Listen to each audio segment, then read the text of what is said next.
can also just talk loud. Is that okay? No? Microphone? Microphone? Yeah, there's a recording.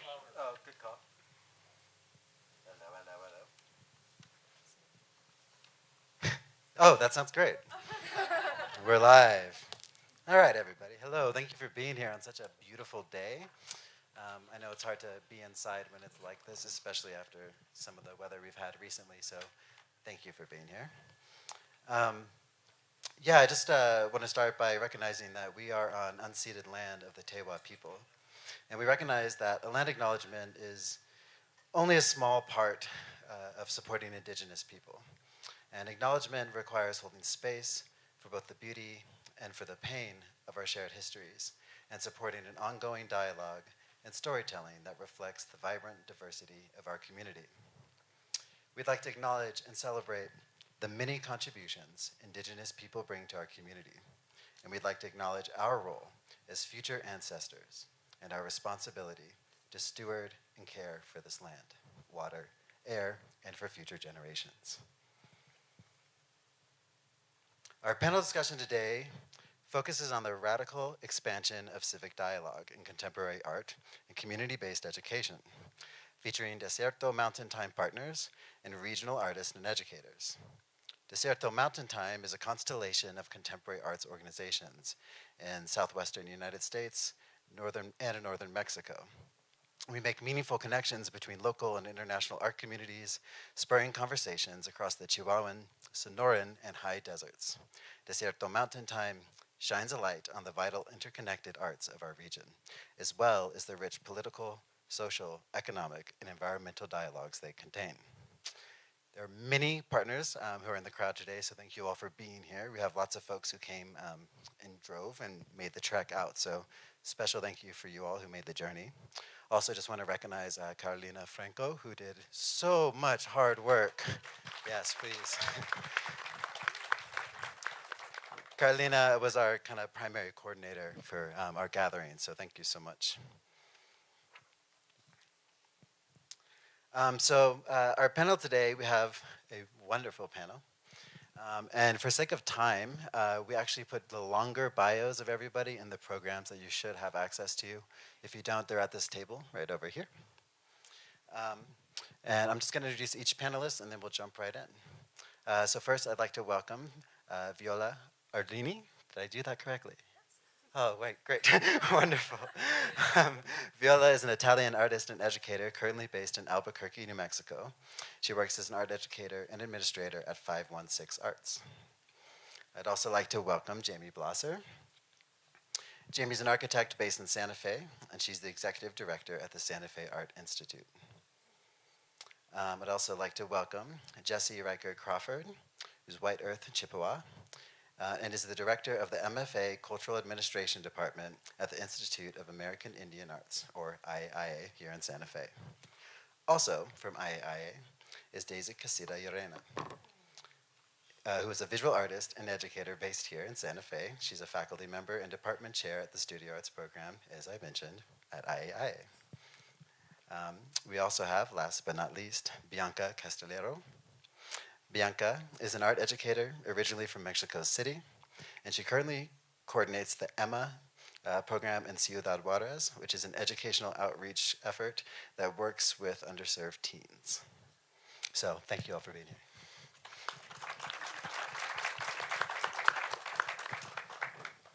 And just for your awareness, the flow of the day, I'll ask some questions. We'll see how many we can squeeze in our time. We have a big panel. And we'll discuss for maybe 40, 45 minutes, and then we'll invite all of you to join us if you have any questions, and you can pitch things to the panel as well. I know there's a lot of people here who are invested in the conversations we're having, so we're eager to have you participate also. To do that, you'll come up to this microphone here, which will turn on, and you'll be able to speak. I also just want to let everybody know we are doing a live stream, so if you're uncomfortable being on camera, you might not want to stand up here, just so you all know. Okay. All right. So our first question of the day. So we've spoke a lot this weekend, and one of the things that we've been discussing is kind of the challenging times of our era. It's always challenging, no matter what time we live in, to predict the future. And these days, with everything that's going on, whether it's the climate crisis or so many wars or economy in flux or social inequity and so much more, it's almost impossible to predict what's going to happen next. And yet, as educators and community educators, we are challenged to help prepare people for what's coming, and yet we don't know how. So the first question I'd like to bring to our group here is to ask you, how do you prepare the communities that you support for unknown futures? And Daisy agreed to start us off, if you're still willing. I can get us started, just want to make sure. Of course. So one thing when you shared this question with us that I thought of was Doris Summers sort of sharing about dreams and how it is that we exist in them at times, but how those can also at times hinder us if we're not existing or thinking about other areas and spaces. So I was thinking of existing, or how is it that we dream within spaces, but also think about like the tangible physical things that guide us through in the areas that we're residing. And the way that I've sort of, I guess, found in my practice, art practice outside of academia, was finding spaces to guide people through what is it that they're dreaming and how is it that we can create a space for that so we can guide them through. And part of that was like a pandemic project that I did where we did what was called like a WOOP, where I worked with youth in the community, and we identified what is their deepest wish, what is something that they aspire for, and then we looked at what are the obstacles that are in our front for those wishes, for that dream. And then we also looked at what is the best possible outcome for that dream. And then we started talking as a community. I think that that was the main bit of it, is like, how is it that we have to come, how is it that we come together as a community? Because existing in these spaces is not an individual feat. It's a thing that we have to work together collectively. So that's one thing that came to mind. Another thing that came to mind was on the academic side of it was how it is that we look at our courses and our content and how we assess them. And something that I'm currently working through is like a studio arts indigenous assessment. And I was wondering maybe Jessie could talk a little bit about that. I think that's a fine way to lead. Sure. So we assess, right? When we're doing projects, when we're working with community, we want to know how we're doing. And for a lot of us, the assessment models that are out there are a little unilinear. They're top down. They just don't speak, especially to Indigenous peoples. So here at the Institute of American Indian Arts, we've begun an Indigenous assessment, and it's based on traditional ways of assessment, where we come together as elders, as children, as community members, and we look and see what our people are doing, and we celebrate that. So the assessment is a celebration, and through that we go, now what can we do to support them further, right? What do we need as leaders to make things happen? It's a different way of looking at assessment so that there's no negativity, but there's always a celebration and always a positivity. It's a little hard for us educators because we can't look at grading rubrics. Like, that's not what it is. It's what is the community doing, and we have to have a completely open mind to that. So I think that does help look into the future when we're unsure of what's going to happen. That ability to let go of preconceived notions of what should be and must be, but it's a difficult thing to learn how to do. But I think artists are very geared towards doing such a thing. Yeah, absolutely. Yeah. Oh, you got one too. This? Yes. Well, look, for my students, the first thing that we do is to help them think that there's a future. That's really hard because when we talk with them, they say, well, maybe tomorrow I will be dead. So this is really hard. So we think in like actions to make them think that they can achieve a future. And that we do that with collective being, with collective work, with we build a community around them and make them feel safe. in that special place, and in thinking that they can build their own future in a creative ways, of course, because the ways that they have learned and the ways they have around them, it is not the way they can think in a future. That's why they think they can be dead. So it is really hard. So that's the way we do this. Yes. Yeah, wonderful. I think it's just so affirming to hear this. I know even I think of my education growing up, and a lot of that was very punitive. I mean, it really was, and it was always this constant mark you had to meet, and if you couldn't quite do that, you would leave feeling, I mean, empty, stupid, left out. I spent a lot of my youth feeling that way. I don't know if anyone else wants to speak to this question, or maybe specifically that giving people hope in a time it's hard to cultivate hope. Yeah, I can add something. I was thinking, kind of connect to what Daisy said about the art, the being together, the embodiment.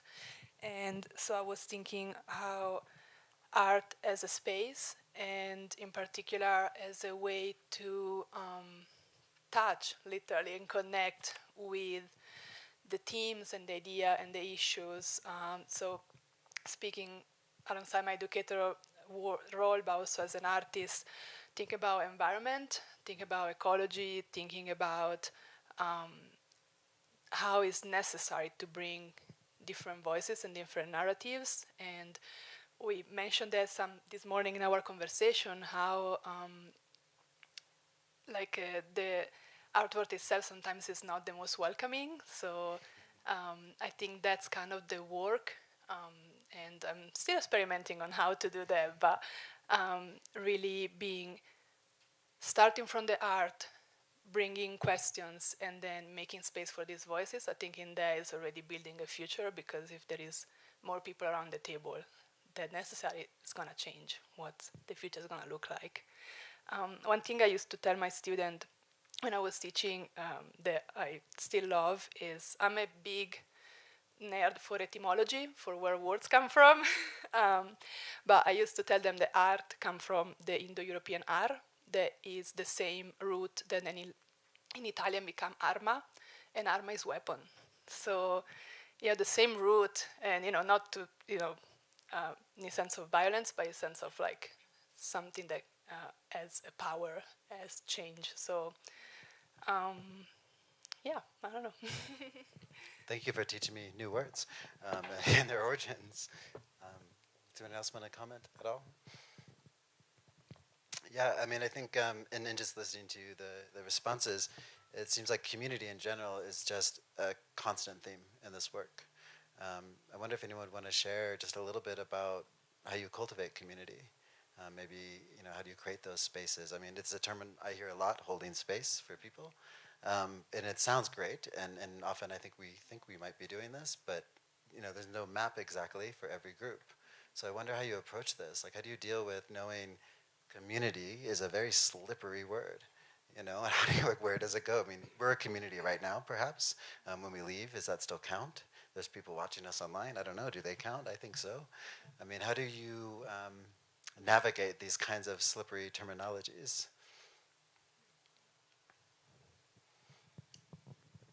Jamie, yeah. Thank you. I'm sure everyone has interesting things to say about that, because it is a term that I think we use a lot, right?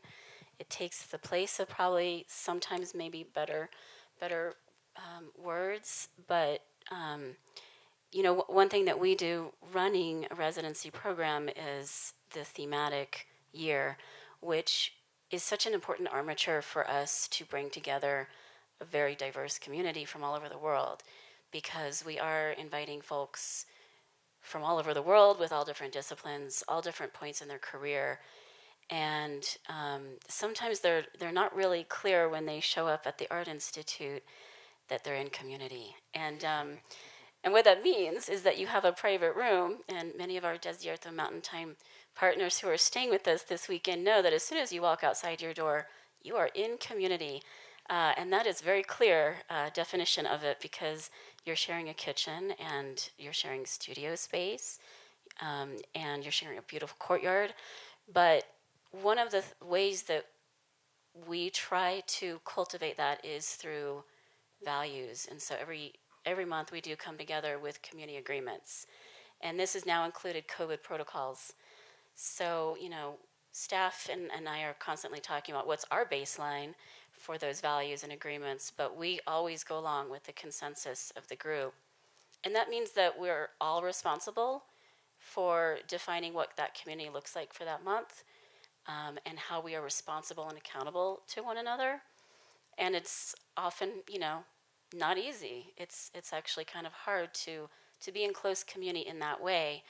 And another aspect of our mission is critical inquiry and cultural exchange, which definitely is a part of our residency program, but also is how we approach all of our public programming. We're constantly trying to be more and more accessible to people who may not walk through our 8-foot art doors, and feel totally comfortable. And so it's a constant cultivation of what does that sense of belonging mean, and who is it that are most impacted by those themes that we investigate every year, and how are we engaging with them. And so really we've started inviting activists and grassroots advocates in, and doing as much as we can in partnership with them for most of our public programming, so that there's kind of that crossing the line between the art fields and the non-arts fields, because we really do believe that at some level we're all creative practitioners. Well said. Jessie, I saw you might wanted to. Yeah, I mean, so I, if you don't know, it's a multi-tribal college. So we have tribes from across the nation, and those tribes are sovereign nations, very different, very unique from each other. Some similarities, of course, through colonization and historic trauma, but a lot of us are very, very different from each other. So it takes a lot of work to have those open spaces. If you talk about spaces for all, I'm a urban Chippewa, right? And then Rochelle is traditional Dene, right? I mean, but to make the spaces where diversity is welcome, it takes some time. It takes some practice to where I tell my students, they always call us stoic, right? But there's a reason for that, is because you're supposed to have a sense of pride of self. And that's where acceptance for diversity comes from, right? Is to be grounded, right? And then to be open and acceptant of others. And that takes some kind of quiet listening and feeling of people, and just kind of get a sense. So every year, educators and people who have artist areas, we build community semester after semester, year after year. And it really does take some techniques of listening carefully, being very open, understanding where you're coming from and where your strengths are, and how possibly you can share that support. So we will go out into tribes and build exhibits. And we're going, well, you will be the curators. Let us show you what it takes, what we do as curators. Now, what are the stories that have not been told, So I guess to build community, it really is about what are the stories that have not been told. Who am I as a person, and what stories maybe that I can share, and expand that to our artist communities, our student communities, our tribal communities, our Site Santa Fe communities. It takes some practice, but I've always found I need to ground myself first and be ready to give and to be open. Would you say that's a radical expansion? Sorry, I had to name drop. I was leading into that. Well, thank you. Bianca. I think belonging is a really important concept in here. And I'm going to go back to that idea, but for us, the food is like the key to build that community, because we eat together and we sit together in a table, and in that moment we share ideas, we share fears, we share everything, that we share the food, of course. So that is a really important moment for us. And in those moments, our students feel that they belong to something. And we build like a family and a safe space. And I think that's the key to how we build that community for us. And they feel they belong to something. So they are attached to whatever happened over there. And the food is in the center of this participation. It is amazing. The Italian in me say yes. Yeah, No, like co-nourishment. It's yeah. very powerful indeed. On a more serious note, I was also kind of bouncing back on that, think about belonging and how it's almost like the middle element between identity and engagement that maybe are the two things that compose the community.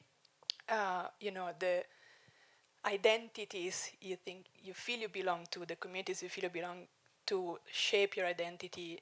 So you have to sense the belonging that maybe you were mentioning, but then feeling you belong somewhere is what make you engage, is what kind of break the apathy, what create the engagement that then I hope it can also become radical sometimes.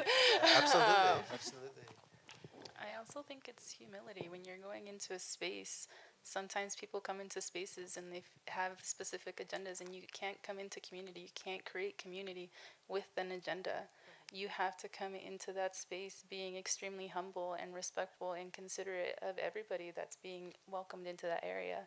And I've seen that in areas when I worked with other youth, like, you can curate, you can set items of how it is that you're going to approach working with them, but if that's not what that community needs, you need to be able to adapt, and you need to work and shift and accommodate and really understand where it is that they're coming from. And if that means like you're not going to sit in a room and you're going to go outside and like kick a soccer ball around, then that's what you're going to do, and you're going to talk about that. If it's like cooking, then that's always fun too. That's a huge thing in my family, is like cooking and cheese and the fire and a whole bunch of things. But everybody, I feel like, has to come at it with a respect and an acknowledgement, and an understanding of it, and an understanding that isn't extractive, because that's not what community is. A community is building something, it's creating something, it's fostering. So that's what I think. I agree. It's interesting what you say about humility and showing up without an agenda. We workshopped some of this in our group today, and that's what we landed on. It took us a lot longer, but you just nailed it like right away. So thank you, Daisy. We're a diverse group of educators up here, and we work in different contexts. And some of us, for example, are in a classroom that might look a little more traditional in terms of the setting. Others might be in a space like SITE, or working in a residential space, for example. And I'd be curious for each of you, what do you see as the drawbacks or the benefits of working within the context that you're currently inhabiting? And maybe just for, do you want to start? Great. Please do. No? Sure. Your hand went up. I almost dropped the glass of water. But I definitely can share something. I actually feel I lived and experienced both spaces, in the classroom and then in the nonprofit museum education. When, you share this question, the first thing I thought was time. And both positive and negative. I think the classroom, like if you want academic engagement, offer you a long time with your student. You usually share, in an art studio class, like 6 hours a week for like 15 weeks. And that is, time sometimes is the secret element to get to really know someone and to learn, and to goes both ways, I think. Even academic teaching is not the one direction that some institutions tend to project. So that kind of relation, that kind of closeness that can come out of the time spent together, it's hard to recreate outside of the classroom in that sense. But then the other side, I think, one, I'm thinking particular like students or youth that you engage in a space like in museum education are either more like intentional, like they want to be there, or there is kind of more freedom because all of a sudden you don't have grades, you are not their teacher, you like we don't have to finish like a whole like semester long list of projects. So I think they really offer more freedom, and I think offer more also space for be like asking the like what you want to do. Like in particular, I'm thinking like we have senior high schoolers that spend some time with us, so like kind of they bring their own ideas and their own passions, and in a way that maybe they are not allowed to do in their classroom as much. So as a plus and minus. Thank you.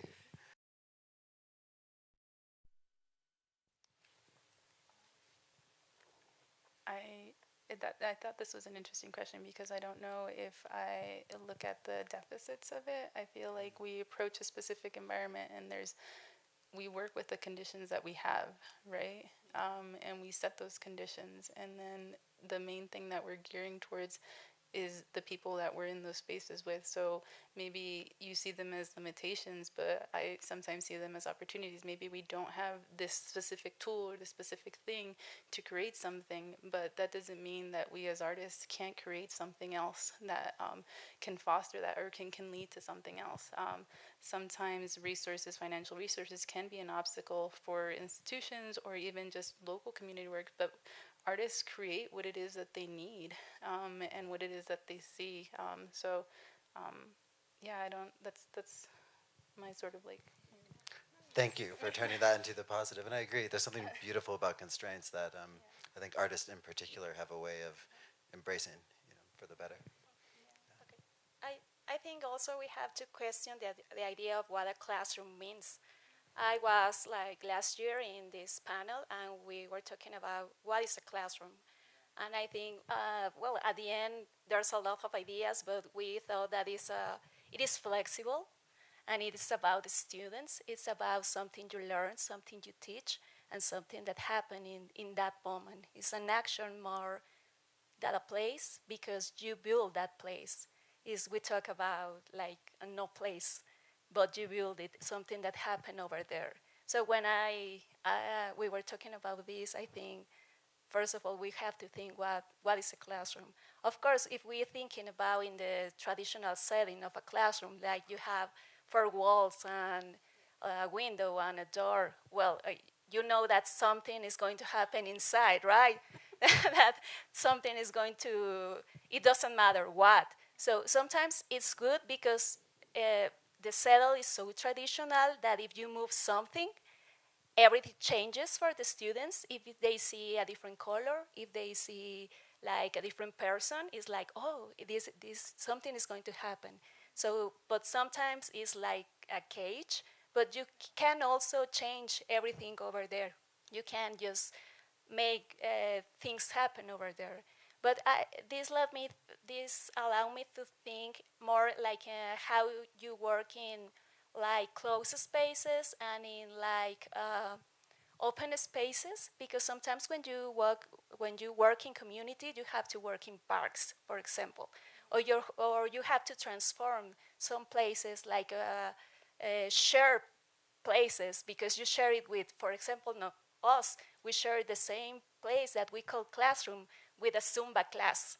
So, so there's a lot of things that happen over there, and it is an opportunity to learn how to teach, and it also opportunity to collaborate with the others and to engage with the community in different ways. For example, we have to share that place with the Zumba class at the morning, so our students take that Zumba class. And then we continue, and it's awesome sometimes, but sometimes it is hard because we have to continue with the class, with the plans. So we say this class must stop right now, right? But I think there are these. Yes, I think we have to think about what a classroom is, how you can change those settings, how this it has to be flexible. It doesn't matter where you are. I think that is important. Yeah, I agree. If I could respond, I love that you brought it into the spatial element, of course, as an architect. And, a lot of what we feel that we do is not just try to invite, maybe people who may not feel the arts are accessible in, but also we very much feel strongly about this place and representing this incredible region in a way that's appropriate, and so we very much also play kind of this go-between, with how the artists who may not be from here engage with New Mexico and Santa Fe, and their excitement or enthusiasms to learn about indigenous cultures, and really try to be an advocate for this place, and the importance of protecting this, not making too many assumptions or having too many misperceptions about what that is. And that's very much going out and having that classroom be very expanded. I think I very much don't identify as an educator. I identify more as a facilitator and a connector of dots, and I very much believe in the power of the peer cohort as a learning. All of you here who are part of DMT, certainly, but I've also, just had the privilege of having a few peer cohorts that have changed my life. And so I really think of that with anyone who's in our space, and what that transformative connection might be for them. Whether it's for 4 to 12 weeks living and working there, or someone who just walks through the door. And I think that is incredibly powerful, that each of us, probably up here, everyone in this room does without even thinking about it. That is a huge learning as a resource. Thank you, in particular for bringing up transformation and advocacy as well. I've been thinking a lot and rereading some of my idols, like Paulo Freire's book, The Pedagogy for the Oppressed, and even more recently, Bell Hooks, and in particular her book about transgressive pedagogy, which, if you're unaware, that basically the argument is that there's no neutral way to be an educator. And part of the responsibility from their lens, which I completely agree with, is to teach with this idea of creating a way to help your students or community, whoever it is you're serving, to be fully liberated in who they are and where they are and how they are. This is a big ask, and it's very challenging to create this. So a little bit of a challenging question to all of you, and I would add in a little more that I think Bell Hooks brings in really clearly. For Hooks, this is about pushing beyond the toxic constraints of racism, sexism, classism, ageism, all the different versions of oppression that we're experiencing. And I'm sure we've all found this in our own work. And I'd be curious how you all navigate oppression and liberation. Well, I've been an educator for 20 years and didn't really expect to go into that field. But I found that I'm pretty good at it because of my insecurities, and always thinking all my life, everyone else is so damn cool. How do I get to be that way? But that really took me far in the classroom because I realized a lot of people feel that way. So that's kind of a pedagogy that I take on, is that possibly when someone comes into the classroom, they don't understand how damn cool they are. And it's so obvious. And I think both Paulo and Belle completely understood that, is that education should not be me, the sage on the stage, telling you what to think. Like, if you go into it that way, you're not working with community, you're not working with the individuals within community, you're not working with the possibilities of people in general and humanity and how great y'all are. So that has helped me in the classroom, where I have a lot of students coming in who have never been told that they're anything. I wasn't. I came from schools in the ghetto. They passed us. I was illiterate. I didn't do math, but I kept going because this new thing came in, and it was called fast food, right? And oh, you're all going to work out there. You just need a high school diploma. So they gave us our high school diploma. I dropped out of algebra 3 times, and they passed me all 3 times, and I didn't even know it till I went into college and wanted to make a change for myself.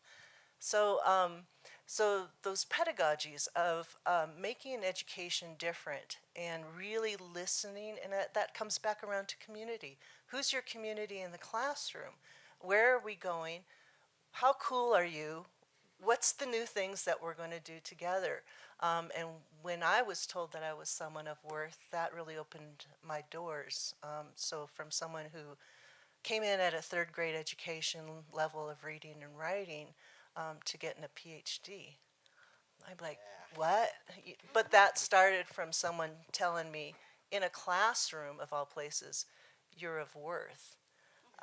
So, I mean, that's it. Like, if you're an educator or any of us who reach out to think we have people coming in who are of worth, now how do we support that? Is that change that I think Bell and Paulo and others, Winona LaDuke and others have said, many others have said this needs to change, and it's not as scary as, we'll get the pedagogy, we'll get the title of that later, the theorems and the methodologies, but right now, how do we support people to do education that is meaningful, and then we'll find the description of it later. Thank you. And as someone who took about 6 years to also pass algebra, because I was told I never would, I just gave up. So thank you. I'm like in solidarity with you on this one. Thank you so much. Yeah. So I think also is about provide the students options. For example, I'm going to back to the idea of the food, because that is really important for us. We provide them 2 meals per day. So I think there is we give them food, but it is not only for them to be fed. It is not only for them to eat something. Also, they taste new flavors. So that is like a really mind-blowing moment for them, because they realize that when they taste those different flavors, they realize that the world is more big than they thought. That everything, that if they put together salt and maybe, I don't know, sugar, something else is going to happen. It is a really important moment for them. So that means that they have options. They don't have to eat the same all day long. They don't have to eat the same all the days. They have this more complex experience. So we give them options, and when we give them options, they don't feel oppressed anymore, because they know that they can have those options in all other places of their lives. So we start over there. And also, art give them options to resolve their problems, to think about outside the box. They can see their community in a different way. So I think for us, it's about provide them options, so they realize that they can just choose their own way. It is not the way. It is not a life that someone choose for them. So it is really important. I want to jump in really fast that food and eating is an indigenous theory, but it's been psychology you cannot do fight or flight if you're eating. So this is actually a reason why in a lot of societies across the world, you first sit down and eat together. Yes. And that opens up, there are layers of understanding and philosophies from sitting down and eating with each other. Because first off, you can't be afraid, right? Or else you can't eat, right? So this is an indigenous theory, which is so deep, right? But yeah, so I just wanted to point that out. That is so brilliant. I'm glad you brought that up. It's one of my favorite tricks is anytime, I've worked a lot in treatment centers and with incarcerated youth, and often these are people who are suffering from PTSD, and it's one of the things I learned very quickly is if you find someone in a flashback or fight or flight moment, a popsicle is one of the best things you can hand somebody because it does exactly what you're describing. Yeah, thank you for that. Thank you for that. I'm very excited about that. With this question, my mind actually also went to pragmatics, which of course that's a very pragmatic solution in theory and practice. And I also think about compensation and policy, and I'm thrilled that the art world is shifting toward really understanding compensation. I think the last 5 years have changed a lot around that. We're all catching up to what's needed, I think, and yet there's still a huge gap, right? And part of it is like we're all underfunded, and there's just that scarcity mentality in the U.S. Around the arts funding, but I think in many ways all of us are trying really hard to do what we can. So we're really thrilled that this is the first year that we eliminated actually charging fees for our residency program in 2017. And this is the first year that we're actually offering a stipend to Black, Indigenous, and artists of color.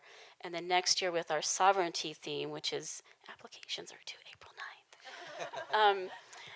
With that, we are also adding to that BIPOC stipend with an Indigenous stipend, and we're also inviting we're relaunching our Creative Access Fellowship, which is for artists with spinal cord injuries. So that also comes with a stipend. And we're just trying hard to really focus those additional compensations, not because all of those groups, necessarily all of them need the cash, but in recognition of those historical inequities, and to make it more and more possible for those communities that have been most oppressed to participate.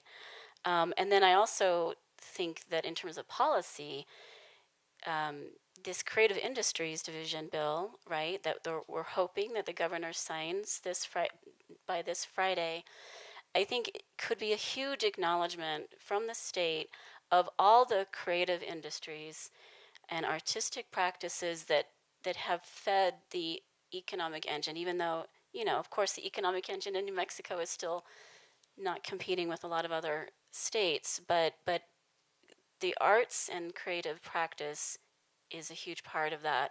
And unfortunately, a lot of that has gone toward tourism and been funded by tourism dollars, and we have to step away from that model and really have a deeper sense of how to support our artistic community.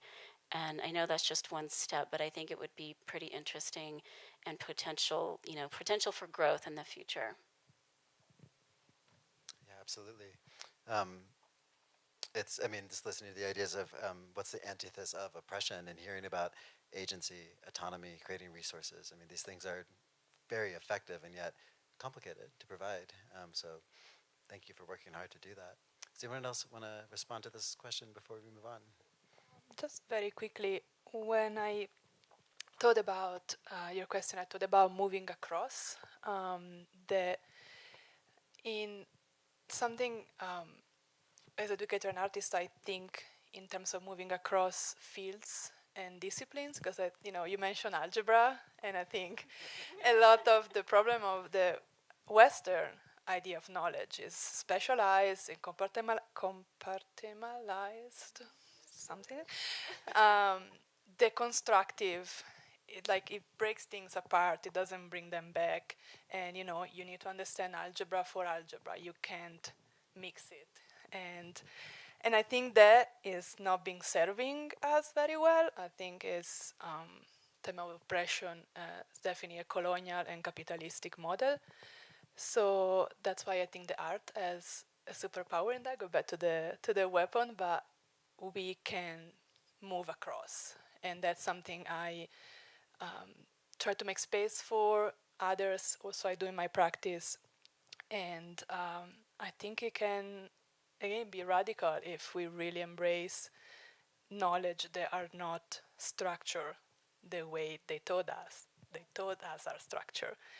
And that also brings, space for curiosity, space for the kind of self-directed movement instead of being told if you're good or not at something. So mix and match, cross-pollination, those are kind of the words I'm thinking of. Thank you. Yeah. Yes, in that order of ideas, I think like ethno-education, it is really important, and it's a really great duo between art and ethno-education. We work with that, and especially myself, I love ethno-mathematics. I work with textiles and ethno-mathematics, and we build from there. And it is really amazing what happened with the students and how you make more easier to approach to a lot of things. Because, well, for my students, we realize that they learn in different ways, so we have to teach them in different ways. And I think if we are thinking in these different spaces where we are educators, also we have to think in those different ways we have to teach and to learn. So for me, ethno-education and ethno-mathematics, for me. Thank you for mentioning It that. is really important, right? I think we have to think more about it.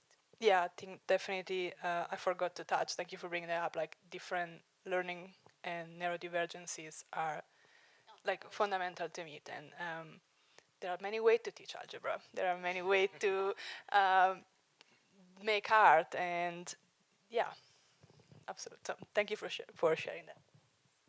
Yeah, thank you all. I just don't want to close this down unless anyone else wants to talk yet about this one. I went down a weird rabbit hole with this one. Do tell. Oh no. Oh, I hope my dad isn't listening. He'd make fun of me if I said rabbits. Sorry, it's a weird story.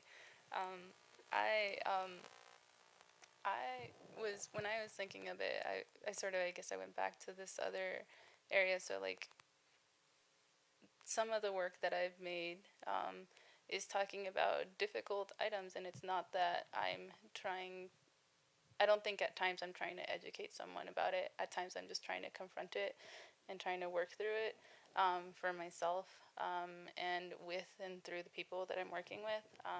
And it's an interesting, sorry, my weird rabbit hole makes no sense to me sometimes, but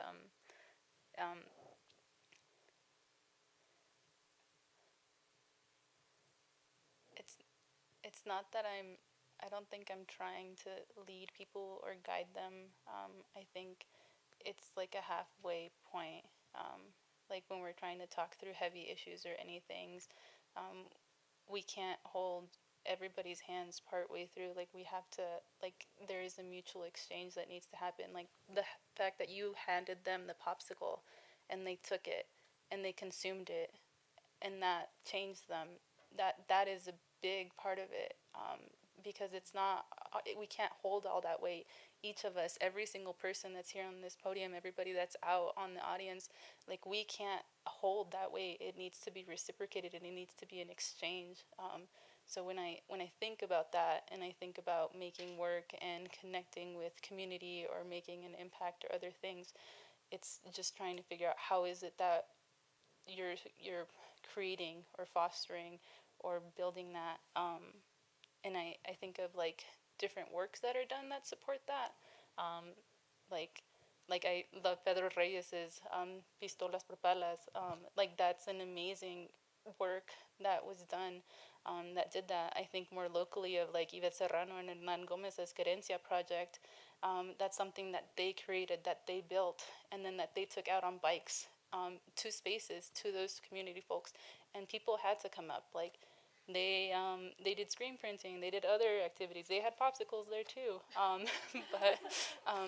But it's people coming forward as well. So that's what I think as well. That's beautiful, and really, thank you for bringing that to the conversation. Speaking of our mutual space, we are technically at our time, but I'm just going to ask you as an audience, do you guys want to keep going, or should we switch, or you okay for one more question before we do audience Q&A? Great. All right, well, my last question before we jump into the audience Q&A, we've talked a lot about how we're looking after others, and that mutuality is the perfect segue into this because um, there's a lot of untold emotional work or labor, or however you want to frame it, for people working in this community capacity, holding that space, being the one who's constantly scanning, do they need the popsicle, you're right? And I'm curious about how, perhaps, what do you need as an educator from your community, or how are you supporting other educators? I know actually think I just totally forgot to mention the fact that I work here at Site Santa Fe. My name's Matthew. But I know one of the things I think we do, we can do for our educators is take risks that maybe they cannot. And that's something I hope we get to keep doing. It's not easy for everybody to sit in a public school and talk about gun violence. We have this opportunity to bring people here and take them out of that space and for a little bit confront that. And that's something that I really value, is being a museum educator.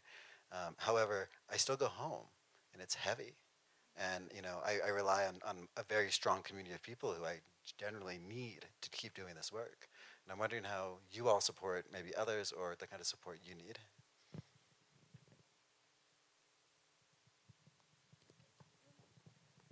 Well, talking about community, when I'm doing the heavy work in the class, because we do talk a lot about some deep issues, or we have students who are coming in that need a lot of support, right?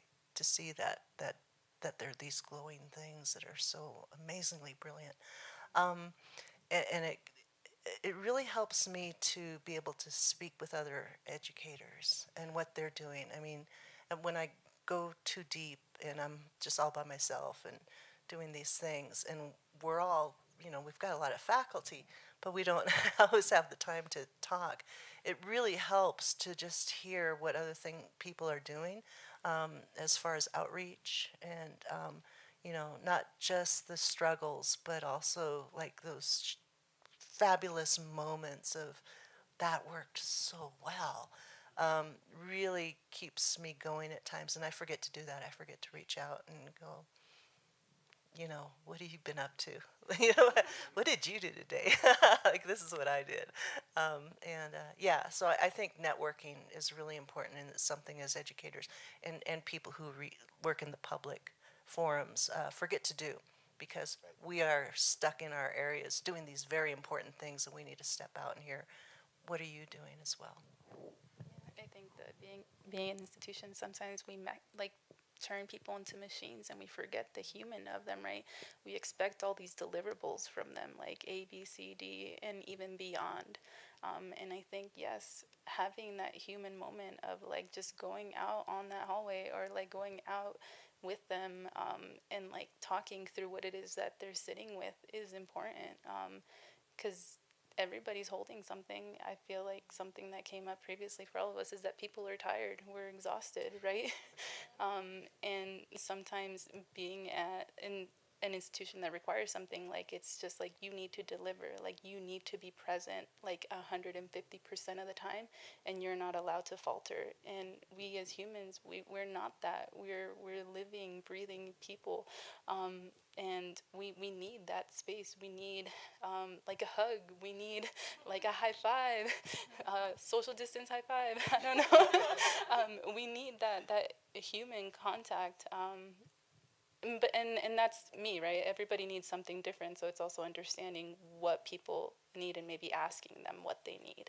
That might be a way, and listening to that, not just like being like, what do you need, and then like taking it in and not acting on it, but like finding a way to move forward to support them through that. Yes, it is really important, right? The self-care, the care of the other, and the collective care. I think there's a lot of space them to think about the other.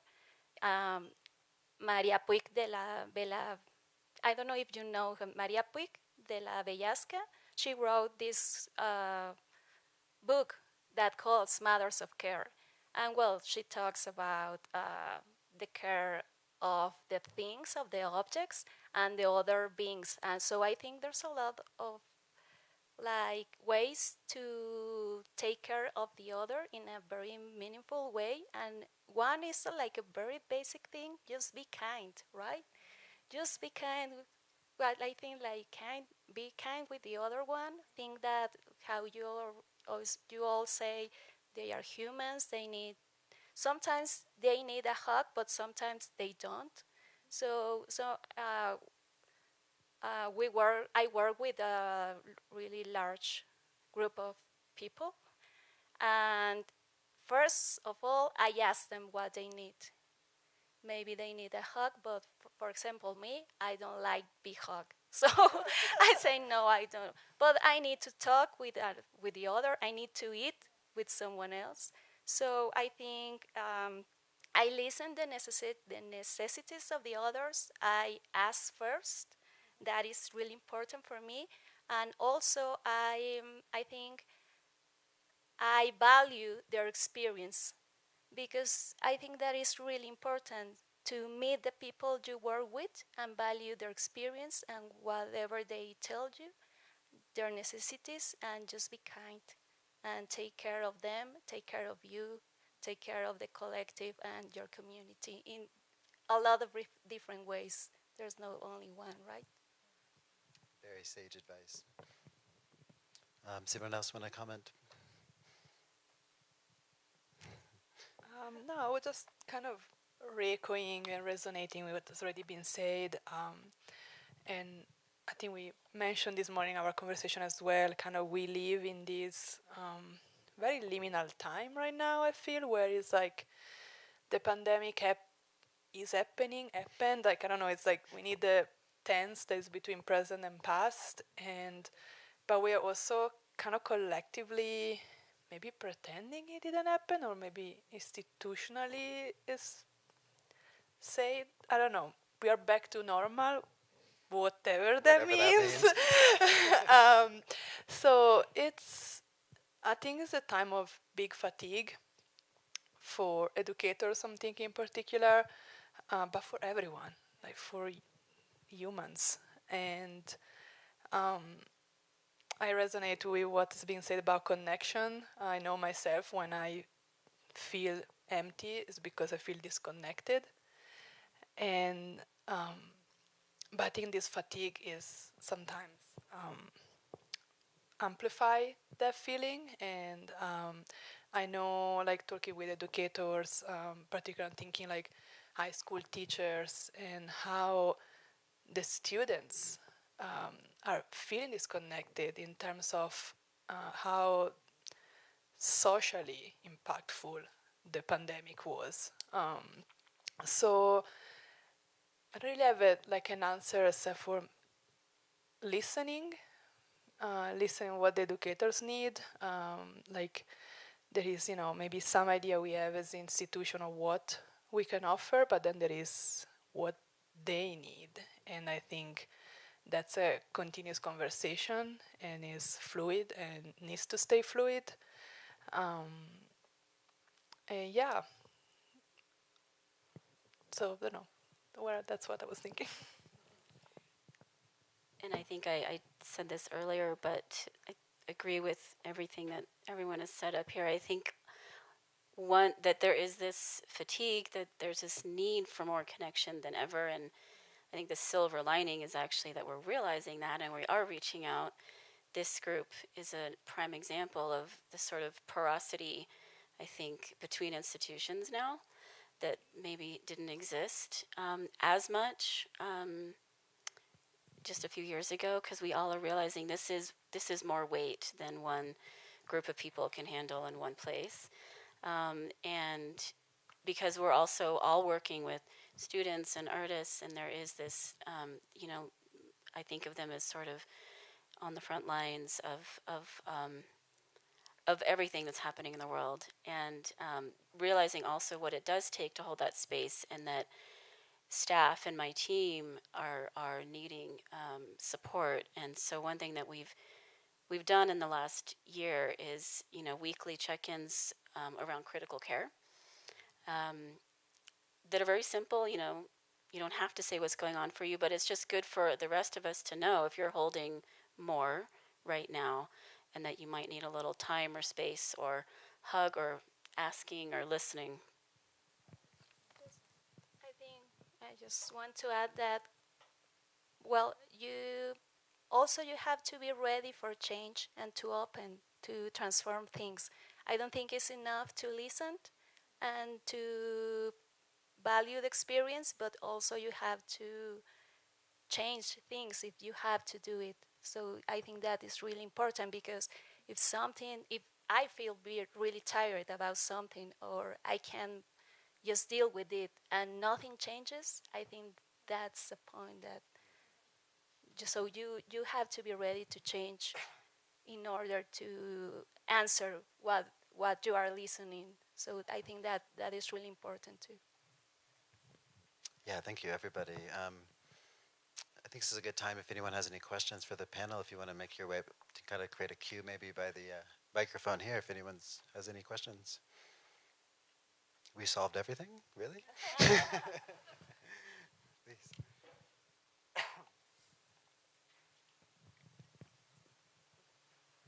Hi there. So my question might be a little contradicting, so please let me know if I need to clarify.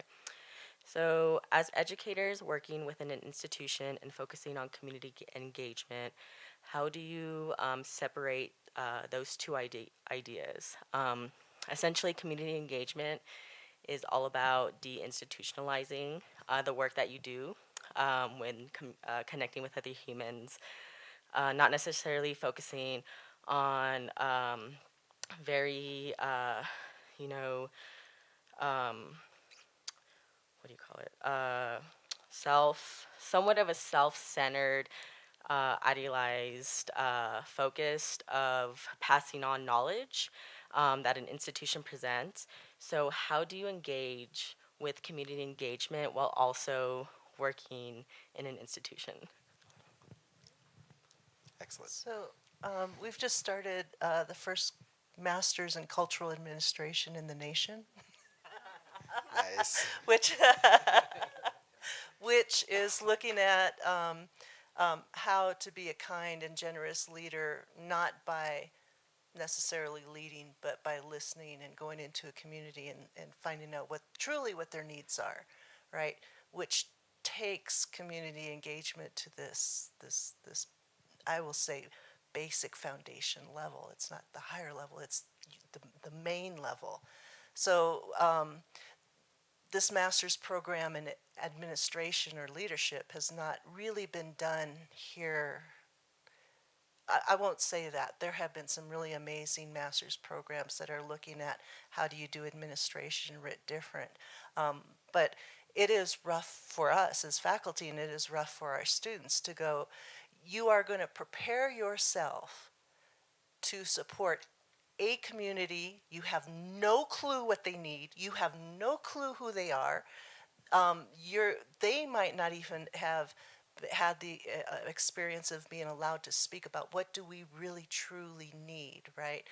For a lot of tribal, it's like we know that we have poverty issues, we have youth suicide issues, we have elder housing issues.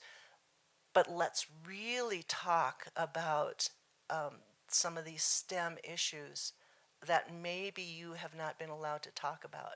So how do you teach how to not step over, so our students have to conduct research, and we have to go, guess at what you might need. And they're going, but I have to write a thesis about that. And we're like, we'll figure this out. Get ready to go into a host community to support them. And then you're going to pivot, because they're going to tell you what they need, and you might throw all your research out the door and conduct more research and do more things. It's hard, right? I mean, I think indigenous cultures throughout the world did this because they were so close to each other. They knew what they needed, right? But we live in a very individualistic society. I don't know what my next door neighbor needs, right? So we're trying to find these ways, these practices that have helped throughout ages upon ages of generations, but also in a contemporary setting. So I cannot answer your question.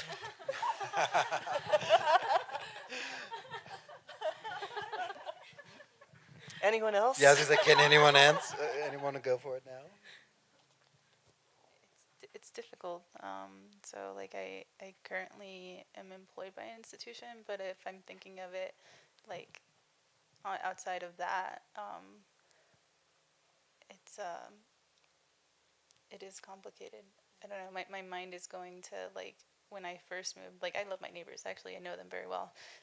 And like they'll come over and they'll be like, "Hey, I'm selling some strawberries with cream. You want some?" I'm like, "Absolutely, please. I need some sugar in my life." But I think that is a different type of community. Like when I entered in that, I took that initiative to like get to know them, and that was like when like I'd be outside like checking in with them or like having extra of something. Like I was going through my studio and being like, oh, I have all of these watercolors that I'm not using anymore, and then like handing them off to the kids across the street, and then like them creating something and then them bringing it back, and then we're having like this conversation about like art making. So it's it is complicated. I think sometimes being in a specific space can create those conditions, but I don't think it's required always. But I don't think I'm answering your question either. I'm sorry. Such a good question. I'm wondering if any of our community members can answer that. Thank you for that. If you have any insights as to these issues that we're facing, of how do you guide and how do you allow others to lead you as well? Oof. Can I say, I was just going to ask for more on that, and the way I want to put it, it's maybe almost a repeat of the last question, but it seems to me like you can ask students or ask community what they want, but then you brought up revealing options to people. Sometimes people ask for what they know and they haven't had access to other options. So it seems to me like this institutional versus community stress or tension is that on the one hand, educators' jobs include revealing options to people, but on the other hand, this listening that you've all talked about so eloquently is absolutely primary. And I think there is a little bit of tension between them and a little bit of skill involved in how to balance them. Thank you. Can you come teach?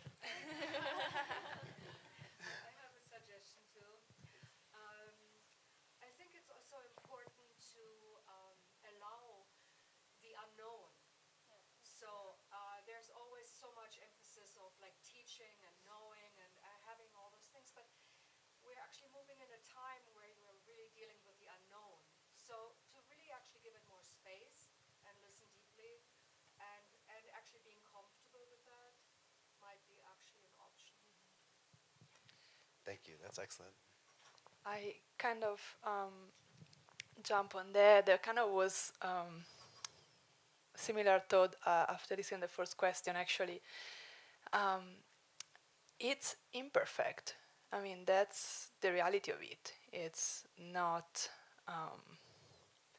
there's a lot of dispersion and there is a lot of mistakes. And I think, though, I like to think that just being here and having this conversation and, each of us and probably all of you thinking about this is one step, and it's gonna bring, maybe if not, not us, but the next generation to be closer to kind of the real exchange. Because, it's imperfect. Like, institutions have needs that don't match the needs of the community. And I'm talking about time, for example. We talked about that this morning, like how you are honest with the community you want to have a conversation with, but then you have timelines and grant deadlines and grant reports and the board, and it's.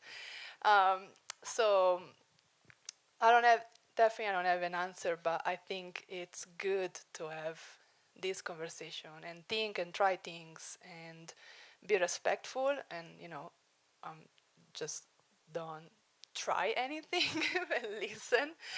And then, yeah, also talk about that this morning a bit, like, if,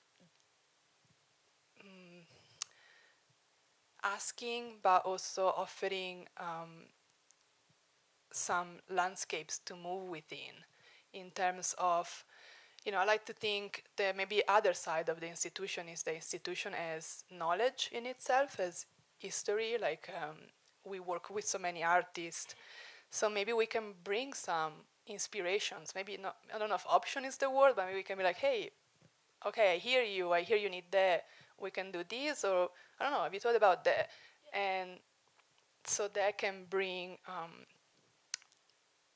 kind of, what's the word I'm looking? Elevate like bringing new things, new experiences. But it's a very open-ended process.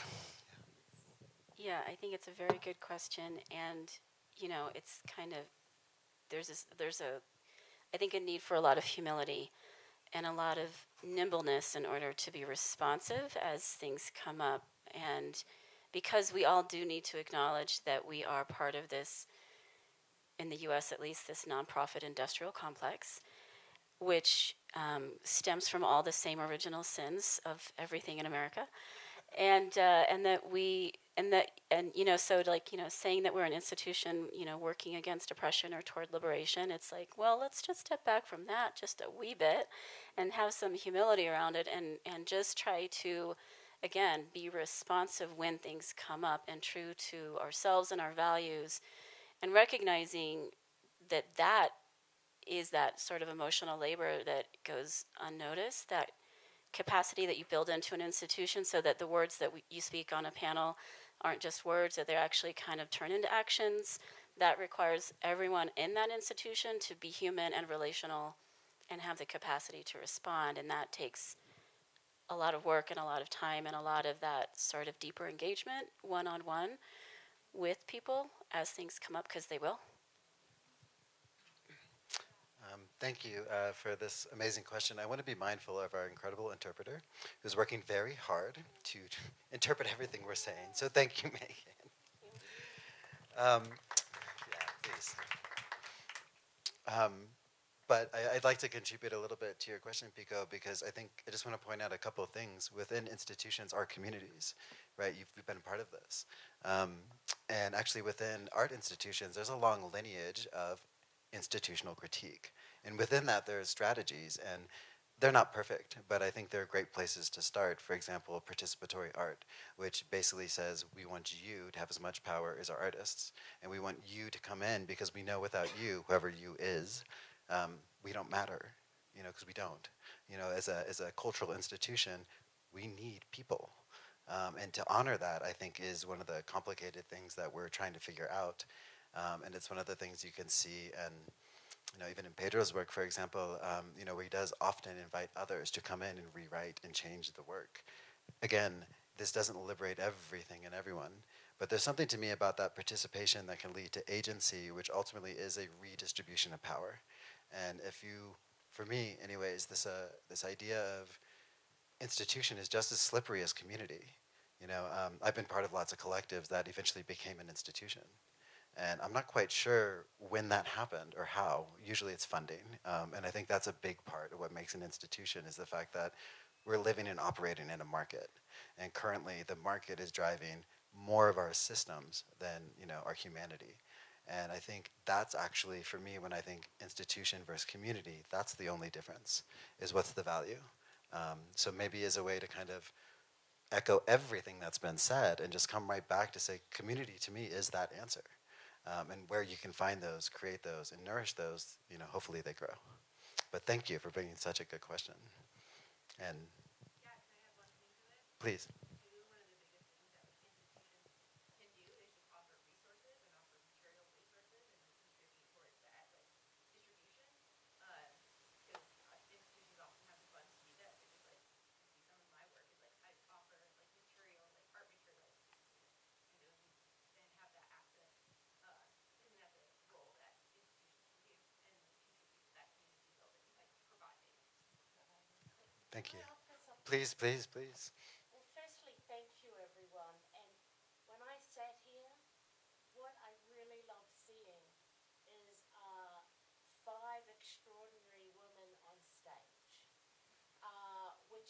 such a beautiful game changer. And I really loved your question because the question is, what is the question? How institutionalized am I? Because I am part of a system of colonialism, whether that be through my culture, my religion, government, education, and so the list goes down. Our non-profit sectors, business, for-profit sectors, the list goes on and on and on. So the question really becomes for me is how much of my institutionalization am I willing to let go of? And then if I'm looking at that as a question, then the question becomes for me is what am I willing to do within whatever I have? And then it comes back to, for me, is really am I willing to stay not only curious, but remaining in the question. And I think that's what I love about the arts. Because, because when I think about the arts has been an institutional within the communities to really change societies for the better. Through spoken word, through visual arts, through music, the beautiful genres that art has. And the vehicle really of the learning of being curious, to make lots of mistakes, to build together, whether that be community, through education, whatever that might be. So thanks for that question, and thank you all of you. Thank you. Thank you, everybody.